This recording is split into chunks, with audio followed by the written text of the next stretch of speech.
పచ్చకర్పూరమేనూరి పసిడిగిన్నెల నుంచి తెచ్చి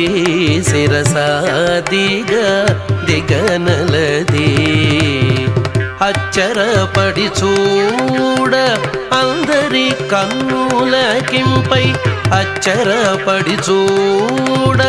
అందరి కన్నులకింపై నిత్సమల్లే పూవలే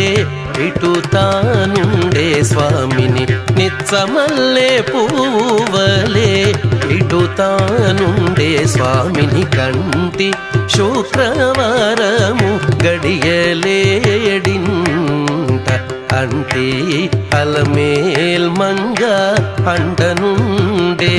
స్వామిని కంటి ఈ